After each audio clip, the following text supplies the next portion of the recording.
Hello friends, welcome back to the session. Ray optics part 2. So now last session ಅಲ್ಲಿ ಏನೇನು ಕಲ್ತಿದ್ವಿ? Laws of reflection, image formation by mirrors, relation between R and F, that is radius of curvature and focus. Next mirror formula. So F ಅಂದ್ರೆ ಸಾರಿ ಅಲ್ಲಿ focal length. So today's objective. So ಇವತ್ತೇನೇನು ಕಲಿಯೋಣ ಅಂದ್ರೆ magnification, refraction, total internal reflection and its applications, refraction at a surface, next lens maker formula. So first magnification. So magnification ಏನಂತ ನೋಡೋಣ. It is the ratio of height of the image by the ratio of height of the object. So image height divided by image height divided by object height ಮಾಡಿದ್ರೆ ನಮ್ಗೆ ಏನ್ ಸಿಗುತ್ತೆ? Magnification ಸಿಗುತ್ತೆ. So ಈ image ಪ್ರಕಾರ last diagram ಪ್ರಕಾರ what is be dash. So ಎರಡು similar triangles, ಈ ಎರಡು ಟ್ರಯಾಂಗಲ್ಸ್ ನ ಕನ್ಸಿಡರ್ ಮಾಡಿದ್ವಿ. These two R similar triangles. So ಇದ್ರ ಪ್ರಕಾರ ಸಿಮಿಲರ್ ಟ್ರಯಾಂಗಲ್ಸ್ ಪ್ರಕಾರ b dash a dash by ba which is equal to b dash p by bp. What is b dash a dash? That is height of the image, that is inverted ಅಲ್ವಾ, minus. So ಕೆಳಗಡೆ ಇದೆ ಅಂದ್ರೆ ಇದು 0,0 ಅಂದ್ರೆ ಕೆಳಗಡೆ negative ಇದೆ, negative -5. So it is minus hi by h naught. This is h naught object height which is equal to minus v by minus u. So hi by h naught is equal to minus v by u. So ಯಾಕಂದ್ರೆ ಇದು cancel ಆಗುತ್ತೆ, ಈ minus ಇಲ್ಲಿ ಬರುತ್ತೆ. therefore magnification is equal to minus v by u. What is v? That is image distance. What is u? That is object distance. So magnification is image distance by object distance or image height by object height. So when m is negative, so m negative ಯಾವಾಗಿರುತ್ತೆ ಆ time ಅಲ್ಲಿ image is inverted. So inverted image ನಮಗೆ ಸಿಗುತ್ತೆ. When m is positive then image is erected. So erected image ಸಿಗುತ್ತೆ. When m is very much greater than 1, m 1 ಇದ್ದಾಗ ಅಂದ್ರೆ modulus m ಅಂದ್ರೆ ಇಲ್ಲಿ sign ಏನು ಕನ್ಸಿಡರ್ ಮಾಡೋದು ಬೇಡ. ಸೊ ಬರೇ ನ್ಯೂಮರಿಕಲ್ ವ್ಯಾಲ್ಯೂ ಏನಾದ್ರೆ ಗ್ರೇಟರ್ ದನ್ 1 ಇದ್ರೆ that is enlarged image. Next modulus of m is less than 1 ಇದ್ರೆ ಡಿಮಿನಿಶ್ಡ್ ಇಮೇಜ್, ಅಂದ್ರೆ ಇಮೇಜ್ ಆಬ್ಜೆಕ್ಟ್ ಸೈಜ್ ಗಿಂತ ಸಣ್ಣದಿರುತ್ತೆ ಅಂತ. When m is equal to 1 ಅಂದ್ರೆ ಅಂದ್ರೆ ಏನು? Height, object height is equal to image height. Next applications of this convex and concave mirrors. So convex mirror use ಮಾಡ್ತೀವಿ ಅಂದ್ರೆ parking lots ಅಲ್ಲಿ use ಮಾಡ್ತೀವಿ. Rear view mirrors ಅಂದ್ರೆ car ಅಲ್ಲಿ ಮತ್ತೆ ಬೈಕ್ ಗಳಲ್ಲಿ ರಿಯರ್ ವ್ಯೂ ಮಿರರ್ ಗೆ use ಮಾಡ್ತೀವಿ. ಮತ್ತೆ ನೀವು ನೋಡಿರ್ಬೋದು ಘಾಟ್ ಸೆಕ್ಷನ್ ಅಲ್ಲಿ ಸೈಡ್ ಅಲ್ಲಿ ಹಾಕಿರ್ತಾರೆ ಮಿರರ್ಗಳು, ಆ ಕಡೆ ಬರ್ತಕ್ಕಂತ ಕಾರ್ಗಳನ್ನ ಯಾವ ವೆಹಿಕಲ್ಸ್ ಬರ್ತಾರೆ ಅಂತ ಗೊತ್ತಾಗ್ಲಿಕ್ಕೆ. So that is convex mirror. Next concave mirror use ಮಾಡ್ತೀವಿ ಅಂದ್ರೆ ಡೆಂಟಿಸ್ಟ್ ಹತ್ರ ಯೂಸ್ ಮಾಡ್ತೀವಿ. So next focal plane. So what is focal plane? The plane passing through the focus and perpendicular to principal axis. So ಈ figure ಅಲ್ಲಿ ನೋಡಬಹುದು, this is a plane ಇದೆ, ಇಲ್ಲೊಂದು plane ಇದೆ. ಸೊ ಈ ಪ್ಲೇನ್ ಏನಿದೆ ಫೋಕಸ್ ಇಂದ ಪಾಸ್ ಆಗ್ತಾ ಇದೆ. So it is passing through focus and ಈ ಪ್ರಿನ್ಸಿಪಲ್ ಆಕ್ಸಿಸ್ ಗೆ ಪರ್ಪೆಂಡಿಕ್ಯುಲರ್ ಇದೆ. This is called as focal plane. Next, refraction. So refraction ಅಂದ್ರೆ ಏನು? Bending of light ray as it travels from one medium to another medium. So ಈಗ ಒಂದು light ray pass ಆಗ್ತಾ ಇದೆ n1 medium ಇಂದ n2 ಮೀಡಿಯಂಗೆ, where n1 and n2 are refractive indexes of medium. So ಇದು ಯಾವುದೋ ಒಂದು ಸಾಲಿಡ್ ಮೀಡಿಯಂ, ಹೊರಗಡೆ ಏರ್ ಇದೆ ಅಂತ ತಿಳ್ಕೊಳ್ಳಿ, n2. ಸೊ ಒಳಗಡೆಯಿಂದ ಲೈಟ್ ಮೀಡಿಯಂ ಇಂದ ಹೊರಗಡೆ ಹೋಗ್ತಾ ಇದೆ. So there is bending of light. So ಇಲ್ಲಿ ನೀವು ಅಬ್ಸರ್ವ್ ಮಾಡಬಹುದು, ಬಂದಿರತಕ್ಕಂಥ ಲೈಟ್ ಹೀಗೆ ಬೆಂಡ್ ಆಗಿದೆ, ಬಟ್ ಹೀಗೆ ಸ್ಟ್ರೇಟ್ ಆಗಿ ಹೋಗಿಲ್ಲ. So that is called refraction. So ಇದನ್ನ ರಿಫ್ರಾಕ್ಷನ್ ಆಫ್ ಲೈಟ್ ಅಂತ ಯೂಸ್ ಮಾಡ್ತೀವಿ. ಸೊ ಸ್ನೆಲ್ಸ್ ಲಾ ಏನ್ ಹೇಳುತ್ತಂದ್ರೆ n1 sin theta 1 is equal to n2 sin theta 2. So n1 ಅಂದ್ರೆ ಈ object refractive index into sin theta 1, that is angle of incidence, which is equal to n2 into angle of refraction, that is sin theta 2. So ಇದ ಯಾವ ತರ measure ಮಾಡ್ಬೇಕಂದ್ರೆ, ನಾವು ಯಾವಾಗಾದ್ರೂ incident ರೇ ಅಥವಾ ಮತ್ತೆ ರಿಫ್ರಾಕ್ಟೆಡ್ ರೇ ಮೆಷರ್ ಮಾಡಬೇಕಾದ್ರೆ ಆಂಗಲ್ ನ ಯಾವ ತರ ತಗೋತೀವಿ ಅಂದ್ರೆ ಪರ್ಪೆಂಡಿಕ್ಯುಲರ್ ಡ್ರಾ ಮಾಡ್ತೀವಿ ಸರ್ಫೇಸ್ ಗೆ. ಸೊ ಈ ಆಂಗಲ್ ಏನಿರುತ್ತೆ ನಡುವೆ ಇರ್ತಕ್ಕಂಥದ್ದು that is angle of reflection or angle of incidence. So laws of reflection. So ನಾನು ಹೇಳಿದಂಗೆ Snell's law, that is sin i by sin r, that is equal to constant, where n21. So ಇದನ್ನ ನಾವು ಕೆಳಗಡೆ ಕಳಿಸಿದ್ರೆ ನಮ್ಗೇನ್ ಸಿಗುತ್ತೆ? n21 that is equal to refractive index of n2 medium with respect to n1 medium. So n2 medium na with respect to n1 medium ge, that is called as relative refractive index. Next, absolute refractive index, that is optical density. So ಇದೇನ್ ಹೇಳುತ್ತಂದ್ರೆ ratio of the speed of light in vacuum to the light of speed of light in medium. So sorry, ಎರಡು ಕಡೆ vacuum ಇದೆ, ಒಂದ್ ಕಡೆ medium ಇದೆ. Light of speed in vacuum ಮತ್ತೆ light of speed in medium ನ ನಾವೇನಾದ್ರೂ ratio ತಗದ್ರೆ we will get relative speed, that is optical density ಅಂತ ಕರಿತೀವಿ. So refractive index of a medium with respect to vacuum. ನಾವು ಕೆಲವೊಂದು example ನೋಡಿದ್ರೆ NW, that is refractive index of water, that is equal to N4/3. So water with respect to, so speed of light ಯಾವಾಗಲೂ vacuum ಅಲ್ಲಿ light speed ಏನಿರುತ್ತೋ ಅದೇ light speed medium ಅಲ್ಲಿ ಇರಲ್ಲ. But medium refractive index ಜಾಸ್ತಿ ಆದಂಗೆಲ್ಲ speed decrease ಆಗ್ತಾ ಹೋಗುತ್ತೆ. So NW ಅಂದ್ರೆ this is refractive index of water, that is 4/3, ಮತ್ತು refractive index of air is 1, ಮತ್ತು refractive index of this is glass, that is 1.5. next to refractive index of diamond, that is 2.414. next relative refractive index. so relative refractive index ಅಂದ್ರೆ ratio of refractive index of one medium to another medium, ಅದನ್ನ ಹೇಳಿದ್ನಲ್ಲ. so one medium to another medium ಅನ್ನೋದು ratio ತರ refractive index ನಮ್ಗೆ ಏನ್ ಸಿಗುತ್ತೆ, relative refractive index. so n12 is equal to n1/n2.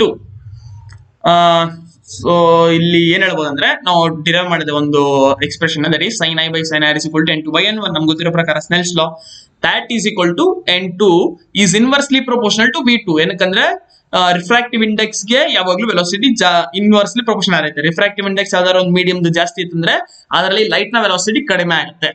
So it is v1/v2, that is equal to λ1/λ2. here refractive index is inversely proportional to lambda. ಅಂದ್ರೆ lambda value ಜಾಸ್ತಿ ಆದಂಗೆಲ್ಲ, ಸಾರಿ refractive index ಜಾಸ್ತಿ ಇದ್ದಂಗೆಲ್ಲ lambda value ಜಾಸ್ತಿ ಆಗತ್ತೆ ಅಂತ ಅರ್ಥ ಅಲ್ಲ. But ಏನಾಗುತ್ತೆ actually ಅಂದ್ರೆ, ರಿಫ್ರಾಕ್ಷನ್ ನಡಿಬೇಕಾದ್ರೆ ಲೈಟ್ ತುಂಬಾ ಜಾಸ್ತಿ ಡಿವಿಯೇಟ್ ಆಗುತ್ತೆ. ಸೊ ಲ್ಯಾಂಬ್ಡಾ ವ್ಯಾಲ್ಯೂ ಯಾವುದಕ್ಕೆ ಜಾಸ್ತಿ ಇರುತ್ತೋ ಅದರ ಒಂದು ಡಿವಿಯೇಷನ್ ಕಡಿಮೆ ಇರುತ್ತೆ. ಸೊ ವೈಲೆಟ್ ಗೆ ಲ್ಯಾಂಬ್ಡಾ ವ್ಯಾಲ್ಯೂ ತುಂಬಾ ಕಡಿಮೆ ಇದೆ. So it deviates more than the red light. So ಅದನ್ನ ಹೇಗೆ ಡಿರೈವ್ ಮಾಡೋದಂದ್ರೆ, n1 sin I is equal to n2 sin R ಇದ್ರ ಪ್ರಕಾರ. and n1 is 1, ಏನಕ್ಕಂದ್ರೆ ಏರ್ ಇಂದ ಮೀಡಿಯಂ ಹೋಗ್ತಾ ಇದೆ. so 1 into sin I is equal to n2 sin R. so this is constant. so it is C, let's say constant C, which is equal to 1/λ into sin R. so ಇದ್ರ ಪ್ರಕಾರ C by light of rain, speed of light in vacuum, that is equal to in air ಅಲ್ವಾ, ಏನಕ್ಕಂದ್ರೆ refractive index of air is 1. so it is C by this lambda, which is equal to C is equal to sin R by lambda. so sin R is directly proportional to lambda. ಅಂದ್ರೆ refraction angle is directly proportional to lambda. so lambda ಜಾಸ್ತಿ ಆದಂಗೆಲ್ಲ refraction angle ಕೂಡ ಜಾಸ್ತಿ ಆಗ್ತಾ ಹೋಗುತ್ತೆ. Here violet ಗೆ ಏನಾಯ್ತು, lambda value ತುಂಬಾ ಕಡಿಮೆ ಇತ್ತು. ಸೊ ರಿಫ್ರಾಕ್ಟಿವ್ ಆಂಗಲ್ ಕಡಿಮೆ ಇದೆ, ತುಂಬಾ ಕಡಿಮೆ ಇರುತ್ತೆ. ಅದಕ್ಕೋಸ್ಕರ ಏನಾಯ್ತು, it deviates more to the surface. So confuse ಮಾಡ್ಕೋಬೇಡಿ, ಡಿವಿಯೇಟ್ಸ್ ಮೋರ್ ಅಂದಾಗ ಈ ಸರ್ಫೇಸ್ ನಾವು ನೋಡಿದ್ರೆ ಈ ಸರ್ಫೇಸ್ ಇಂದ ಈ ರೇ ತುಂಬಾ ಡಿವಿಯೇಟ್ ಆಗುತ್ತೆ. ಬಟ್ ನಾರ್ಮಲ್ ಗೆ ಈ ರೇ ತುಂಬಾ ಹತ್ರ ಇದೆ. Next refraction through glass slab. So ಒಂದು ಗ್ಲಾಸ್ ಸ್ಲ್ಯಾಬ್ ಇಟ್ಟಾಗ ಲೈಟ್ ನ ಪಾಸ್ ಮಾಡಿದ್ರೆ ಗ್ಲಾಸ್ ಸ್ಲ್ಯಾಬ್ ಇಂದ ಹೇಗೆ ಲೈಟ್ ರೇ ರಿಫ್ರಾಕ್ಟ್ ಆಗುತ್ತೆ ಅಂತ ನೋಡೋಣ. This is n1, same n2, it is incident ray I. This is refraction, ಒಳಗೆ ಫಸ್ಟ್ ರಿಫ್ರಾಕ್ಷನ್. ನೆಕ್ಸ್ಟ್ ಮತ್ತೆ ರಿಫ್ರಾಕ್ಷನ್ ಆಗುತ್ತೆ, ಏನಕ್ಕಂದ್ರೆ n2 ಮೀಡಿಯಂ ಇಂದ n1 ಮೀಡಿಯಂ ಬರ್ತದೆ, there is change in medium. So ಮತ್ತೆ ರಿಫ್ರಾಕ್ಟ್ ಆಗುತ್ತೆ ಲೈಟ್. ದಿಸ್ ಶಿಫ್ಟ್ ಏನಿದೆ, exact path ಗಿಂತ ಶಿಫ್ಟ್ ಏನಿದೆ light, that is called as lateral shift.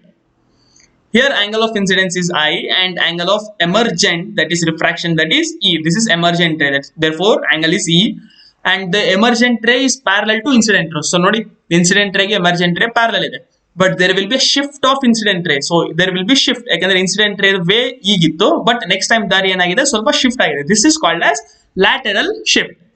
and these are independent, ಇದು ಶಿಫ್ಟ್ ಅಂತ, this is independent of number of glass slab. So ನೀವು glass slab ಗಳನ್ನ ಜಾಸ್ತಿ ಮಾಡಿದಂಗೆಲ್ಲ ಇದರ ಮೇಲೆ ಏನು ಡಿಫರೆನ್ಸ್ ಬೀಳಲ್ಲ. Next total internal reflection. So total internal reflection ಅಂತ ನೋಡೋಣ. ಫಸ್ಟ್ ನಾವು ಒಂದು ರೇರರ್ ಮೀಡಿಯಂ ಮೇಲ್ಗಡೆ ಇದೆ, ಇಲ್ಲಿ ಡೆನ್ಸರ್ ಮೀಡಿಯಂ ಇದೆ. ಸೊ ನಾವು ಒಳಗಡೆ ಸೋರ್ಸ್ ಇಂದ ಲೈಟ್ ನ ಪಾಸ್ ಮಾಡ್ತಾ ಇದೀನಿ. Let's angle of incidence is I. ಏನಾಯ್ತು, ನೆಕ್ಸ್ಟ್ ರಿಫ್ರಾಕ್ಟ್ ಆಗಿ ಹೊರಗಡೆ ಹೋಯ್ತು. ಅದೇ ನೆಕ್ಸ್ಟ್ ಕೇಸ್ ಅಲ್ಲಿ angle of incidence which is equal to some angle that is IC. ಈ ಟೈಮ್ ಅಲ್ಲಿ ಏನಾಗಿದೆ, so light ray grazes the surface. ನೋಡಿ, ಗ್ರೇಸಸ್ ಅಂದ್ರೆ ಈ ಸರ್ಫೇಸ್ ಗೆ ಔಚ್ಕೊಂಡು ಹೋಗಿದೆ. So this is called as grazing the surface. ಅದೇ ಲೆಟ್ಸ್ ಸಪೋಸ್ ಯಾವುದೇ ಒಂದು angle incident angle which is greater then one constant angle that is I C. ಈ ಟೈಮಲ್ಲಿ ಏನಾಗಿದೆ, ಲೈಟ್ ಪೂರ್ತಿ ರಿಫ್ಲೆಕ್ಟ್ ಆಗಿದೆ, ಇಲ್ಲೇನಾಯ್ತು ರಿಫ್ರಾಕ್ಟ್ ಆಯ್ತು. If it is equal to I C it is grazing the surface. Next time ಏನಾಯ್ತು, it is totally ಪೂರ್ತಿ ಒಳಗಡೆನೆ ಮತ್ತೆ reflection. So this is called as total internal reflection. So by Snell's law n2 sin i is equal to n1 sin r. Next n2 sin ic which is equal to n1 into sin 90. ನಾವು ಈ case ನ ತಗೊಂಡ್ರೆ n2 sin ic is equal to n1 sin 90 and sin ic is equal to n2 sin 90 ಅಂದ್ರೆ that is 1. So sin ic is equal to n1 by n2. Here sin ic is equal to 1 by ಈಗ ಮತ್ತೆ reciprocal ಮಾಡಿದ್ರೆ n2 by n1 that is n12. So ic is equal to sin inverse of n21. So n21 is a refractive index of the denser medium with respect to rarer medium. So ic ಅಂದ್ರೆ ಇಲ್ಲಿ critical angle. So ಯಾವಾಗ critical angle which is equal to sin inverse of 1 by n21 ಇರುತ್ತೋ then there is total internal reflection. So it is a condition for total internal reflection. ಯಾವಾಗ incident ರೇ is little bit greater than critical angle. So critical angle ಗಿಂತ incident ರೇ ಜಾಸ್ತಿ ಇದ್ದಾಗ ಇಲ್ಲಿ total internal reflection ಆಗುತ್ತೆ. So let's see some of the applications of total internal reflection. So total internal reflection ಕೆಲವೊಂದು applications ನೋಡೋಣ. First diamond. So diamond ಏನಕ್ಕೆ ಅಂದ್ರೆ ನಾವು ಡೈಮಂಡ್ ನ ಬೆಳಕಲ್ಲಿಟ್ಟಾಗ ತುಂಬಾ ಹೊಳೆಯುತ್ತೆ. ಏನಕ್ಕೆ? That is due to multiple total internal reflection. ಯಾಕಂದ್ರೆ ಡೈಮಂಡ್ ಕಟರ್ ಏನ್ ಮಾಡ್ತಾನೆ, ಯಾವ ಆಂಗಲ್ ಕಟ್ ಮಾಡಿರ್ತಾನೆ ಅಂದ್ರೆ ಬಂದಿರ್ತಕ್ಕಂತ ಎಲ್ಲಾ ಲೈಟ್ ಒಳಗಡೆ ಟೋಟಲ್ ಇಂಟರ್ನಲ್ ರಿಫ್ಲೆಕ್ಷನ್ ಆಗ್ಬಿಟ್ಟು ನಮ್ಗೆ ಅದು ಮಿಣುಕ್ಲಿ, ಅದು ಡೈಮಂಡ್ ತುಂಬಾ ಶೈನ್ ಆಗ್ಲಿ ಅಂತ ಆ ತರ ಕಟ್ ಮಾಡಿರ್ತಾನೆ. Next mirage. So illusion. ನಾವು ಹೈವೇಲಿ ಹೋಗ್ಬೇಕಾದ್ರೆ ನೋಡಿರ್ಬೋದು, ತುಂಬಾ ಬಿಸಿಲು ಇದ್ರೆ ರೋಡ್ ಅಲ್ಲಿ ನೀರು ಇರೋ ತರ ಕಂಡಿರುತ್ತೆ. ಅಥವಾ ಇದನ್ನ ನೀವು ಕಾಮನ್ ಆಗಿ ಕೇಳಿರ್ಬೋದು, ಡೆಸರ್ಟ್ ಅಲ್ಲಿ ನಮ್ಗೆ ಏನಾದ್ರು ಪೂಲ್ಗಳು ಸಿಕ್ಕರೆ that is called as mirage. Next prism. So total internal reflection prism ಕೂಡ ಒಂದು ಎಕ್ಸಾಂಪಲ್. ಇದನ್ನ ನಾವು ನೆಕ್ಸ್ಟ್ ನೋಡ್ತೀವಿ ಚಾಪ್ಟರ್ ಅಲ್ಲಿ. Next optic fibre. So optic fibre ಏನಂದ್ರೆ ನಾವು ನೋಡಿರ್ಬೋದು ಗ್ರೌಂಡ್ ಅಲ್ಲಿ ಈಗ ಎಲ್ಲಾ ಕಡೆ ಆಪ್ಟಿಕ್ ಫೈಬರ್ಸ್ ನ ಹಾಕ್ತಾ ಇರ್ತಾರೆ, ಅಲ್ಲಿ ಇಲ್ಲಿ ರೋಡ್ ಸೈಡ್ ಎಲ್ಲ ಗುಂಡಿ ತಗೊಂಡು. ಅದ್ರಲ್ಲಿ ಏನಿರುತ್ತೆ ಅಂದ್ರೆ ಒಂದು ಎರಡು ಪಾರ್ಟ್ ಇರುತ್ತೆ, that is core and cladding. Central ಇರೋದು ಕೋರ್, ಹೊರಗಡೆ ಇರೋದು ಕ್ಲಾಡಿಂಗ್. ಸೊ ಕೋರ್ ಅಲ್ಲಿ the refractive index of core. So core ನ ರಿಫ್ರಾಕ್ಟಿವ್ ಇಂಡೆಕ್ಸ್ ಹೊರಗಡೆ ಇರ್ತಕ್ಕಂಥ ಕ್ಲಾಡಿಂಗ್ ಗಿಂತ ಜಾಸ್ತಿ ಇರುತ್ತೆ. Then the light allowed light ಇಲ್ಲಿಂದ ಎಂಟರ್ ಆಗುತ್ತೆ ಕೋರ್ ಅಲ್ಲಿ. ಬಟ್ ಈ this angle is little bit greater than critical angle. ನೋಡಿ, incident angle is greater than critical angle. So ಈ ಟೈಮಲ್ಲಿ ಏನಾಯ್ತು, ಪೂರ್ತಿ ಇಂಟರ್ನಲ್ ರಿಫ್ಲೆಕ್ಷನ್ ಆಯ್ತು. ಸೊ ನೆಕ್ಸ್ಟ್ ಮತ್ತೆ ಅದೇ ತರ ಇಲ್ಲಿ ಕೂಡ ಇಂಟರ್ನಲ್ ರಿಫ್ಲೆಕ್ಷನ್ ಆಗಂಗೆ ಲೈಟ್ ಬಿಟ್ಟಿರ್ತಾರೆ. ಸೊ ಏನಕ್ಕಂದ್ರೆ incident angle is equal to refracting angle. So ಈ ಟೈಮ್ ಕೂಡ ಇದು ಗ್ರೇಟರ್ ದೆನ್ ಕ್ರಿಟಿಕಲ್ ಆಂಗಲ್ ಇರಲೇಬೇಕು. ಸೊ ನೆಕ್ಸ್ಟ್ ಕೂಡ ಲೈಟ್ ಇಂಟರ್ನಲ್ ರಿಫ್ಲೆಕ್ಟ್ ಆಗುತ್ತೆ, ಮತ್ತೆ ರಿಫ್ಲೆಕ್ಟ್. ಸೊ ಹೀಗೆ ನಾವು ಲೈಟ್ ನ ಮುಖಾಂತರ ಸಿಗ್ನಲ್ಸ್ ನ ಪಾಸ್ ಮಾಡಬಹುದು. ಇದರಲ್ಲಿ ತುಂಬಾ ಅಡ್ವಾಂಟೇಜ್ ಏನಂದ್ರೆ ಸಿಗ್ನಲ್ ಲಾಸ್ ಕಡಿಮೆ ಆಗುತ್ತೆ. ಸೊ ಸಿಗ್ನಲ್ ಲಾಸ್ ಎಲ್ಲೂ ಆಗಲ್ಲ, because it is light. So light ತುಂಬಾ ಸ್ಪೀಡ್ ಆಗಿ ಹೋಗುತ್ತೆ, ಮತ್ತೆ ಸಿಗ್ನಲ್ ಲಾಸ್ ಕೂಡ ಎಲ್ಲೂ ಆಗಲ್ಲ. Next concept, refraction of A surface. So ಒಂದು ಸರ್ಫೇಸ್ ಅಲ್ಲಿ ರಿಫ್ರಾಕ್ಷನ್ ಆದ್ರೆ ಅದಕ್ಕೆ ಫಾರ್ಮುಲಾ ನೋಡೋಣ. Let's consider an object O under going refraction spherical surface. So ಇದೊಂದು ಸ್ಪೆರಿಕಲ್ ಸರ್ಫೇಸ್ ಇದೆ. ಈ ಸ್ಪೆರಿಕಲ್ ಸರ್ಫೇಸ್ ಅಲ್ಲಿ ಒಂದು ಆಬ್ಜೆಕ್ಟ್ O ಇಂದ ಬರ್ತಕ್ಕಂಥ ಲೈಟ್ ರಿಫ್ರಾಕ್ಟ್ ಆಗ್ತಾ ಇದೆ ಅಂತ ಕನ್ಸಿಡರ್ ಮಾಡೋಣ. Let R is the radius of curvature. So R is radius of curvature. This is lens, not mirror. ಇದು ಲೆನ್ಸ್. ಇದು U is the object distance and V is the image distance. So ಇದು pole ಇಂದ ಇರತಕ್ಕಂತ distance U and image ಇಂದ distance ಇರತಕ್ಕಂಥದ್ದು V. And alpha, beta, gamma are the angles subtended by incident ray, refracted ray and normal respectively. So alpha ಅಂದ್ರೆ angle between incident ray, beta ಅಂದ್ರೆ angle between refracted ray. Next gamma is the normal. So normal to this surface. ಈ surface normal ಬರೆದ್ರೆ that passes through center of curvature. ಈ case ಅಲ್ಲಿ it is angle ಏನಂದ್ರೆ ಇದಕ್ಕೆ gamma. Let's say MP is a straight line perpendicular to principal axis. So ಈ MP ಅನ್ನೋ aperture. So aperture ಅಂದ್ರೆ ಯಾವುದೇ ಲೆನ್ಸ್ ಮೇಲೆ ಇರ್ತಕ್ಕಂಥ ಒಂದು ಸಣ್ಣ ಪಾರ್ಟ್ ನಾವು ಅಪರ್ಚರ್ ಅಂತ ಕರಿತೀವಿ. ಸೊ ಇದು ಕಂಪ್ಯಾರಿಟಿವ್ಲಿ ಸ್ಮಾಲ್, ಕಡಿಮೆ ಸಣ್ಣದಿರೋದ್ರಿಂದ it is almost straight line ಅಂತ ಕನ್ಸಿಡರ್ ಮಾಡಬಹುದು. So it is straight line and it is perpendicular to this principal axis. And here tan alpha is equal to opposite by adjacent, that is MP by OP. But tan beta is equal to MP by PC.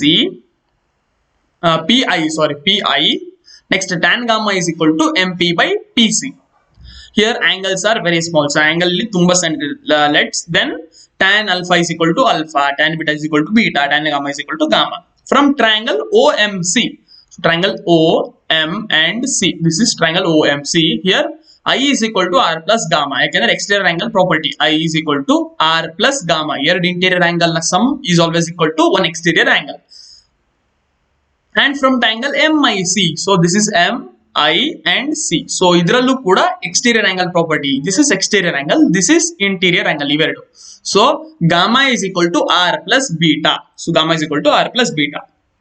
From here ನಮ್ಗೆ ಏನ್ ಸಿಗುತ್ತೆ ಅಂದ್ರೆ ಈ value ನಿಲ್ substitute ಮಾಡಿದ್ರೆ I is equal to MP by OP plus MP by PC. And next ನಮ್ಗೆ ಏನ್ ಸಿಗುತ್ತೆ value substitute ಮಾಡಿದ್ರೆ that is R is equal to MP by PC minus MP by PI. So second equation ಇಂದ, ಅದು first equation ಇಂದ, ಇದು second equation ಇಂದ ಮೇಲ್ಗಡೆ ಇರ್ತಕ್ಕಂಥ ವ್ಯಾಲ್ಯೂಸ್ ಸಬ್ಸ್ಟಿಟ್ಯೂಟ್ ಮಾಡಿದ್ರೆ ಈ ವ್ಯಾಲ್ಯೂ ಸಿಗುತ್ತೆ. By Snell's law sin n1 sin I is equal to n2 sin R. So n1 into I ಇಲ್ಲೂ ಕೂಡ ಆಂಗಲ್ ಸೆಂಡ್ ಇದೆ, n1 into I which is equal to n2 into R. So I ಮತ್ತೆ R values ನ ಇಲ್ಲಿಂದ ನಾವು substitute ಮಾಡಿದ್ರೆ ನಮ್ಗೆ ಏನ್ ಸಿಗುತ್ತೆ, ಈ ವ್ಯಾಲ್ಯೂ ಸಿಗುತ್ತೆ. Here OP is minus U, PC is plus R, ಯಾಕಂದ್ರೆ ದಿಸ್ ಇಸ್ R. ನಾವು ಇದು 0,0 ಅಂತ ತಗೊಂಡ್ರೆ ರೈಟ್ ಸೈಡ್, ಸೊ ಪೋಲ್ ಇಂದ ರೈಟ್ ಸೈಡ್ ಬರ್ತಕ್ಕಂಥ ಎಲ್ಲಾ measurements that is positive, so it is plus R.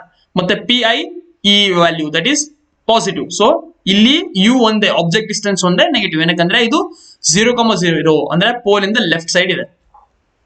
Next ಈ ಎಲ್ಲಾ ವ್ಯಾಲ್ಯೂಸ್ ಸಬ್ಸ್ಟಿಟ್ಯೂಟ್ ಮಾಡಿದ್ರೆ ನಮ್ಗೆ ಏನ್ ಸಿಗುತ್ತೆ, finally n2 by V minus n1 by U which is equal to n2 minus n1 by R. So this is refraction at a surface formula. So next lens maker formula. So lens maker formula ಅಂತ ನೋಡೋಣ. Let U be the object distance and V be the image distance. So U object distance. So this is where is U? So this is U. U andre from pole. So from pole U is the object distance and V is the image distance at first in refracting surface. So this is first refraction, ಯಾಕಂದ್ರೆ ಇದು complete lens ಅಲ್ಲ, so ಎರಡು side ಇದೆ. ಇದು first refraction surface, ಇದು second refracting surface. So first refracting surface ಅಲ್ಲಿ ನಾವೇನಾದ್ರೂ ಈ ಫಾರ್ಮುಲಾ ಯೂಸ್ ಮಾಡಿದ್ರೆ that is n2 by v1 minus n2 by u which is equal to n2 minus n1 by r. And for the second refraction surface, you know, I dash is the object for second refracting surface. So first refraction surface ಗೆ object ಇದು, ಆದ್ರೆ second refraction surface object ಯಾವುದು, I dash. ಏನಕ್ಕಂದ್ರೆ ನೋಡಿ ಇಲ್ಲಿ ನಾನು ಹೀಗೇನಾದ್ರೂ consider ಮಾಡಿದ್ರೆ, ನಾನು ನೋಡಿ ಇಲ್ಲಿ ಪ್ರಕಾರ ಈ ತರ ಏನಾದ್ರು ಇದ್ರೆ ಲೆಫ್ಟ್ ಸೈಡ್ ಅಲ್ಲಿ ಆಬ್ಜೆಕ್ಟ್ ಇತ್ತು, ಸೊ ಈ ಸರ್ಫೇಸ್ ಗೆ ಲೆಫ್ಟ್ ಸೈಡ್ ಅಲ್ಲಿ ಆಬ್ಜೆಕ್ಟ್ ಇದೆ, ಬಟ್ ಈ ಸರ್ಫೇಸ್ ಗೆ object that is I dash. So this acts as object. ಇದು ಆಬ್ಜೆಕ್ಟ್ ಇಲ್ಲ, but it is similar to like ನಾವು ಇಮ್ಯಾಜಿನ್ ಮಾಡಬಹುದು ವರ್ಚುವಲ್ ಆಬ್ಜೆಕ್ಟ್ ಇದೆ ಇಲ್ಲಿ ಈ ಸರ್ಫೇಸ್ ಗೆ. And n1 by v minus n2 by v dash is equal to n1 minus n2 by r2.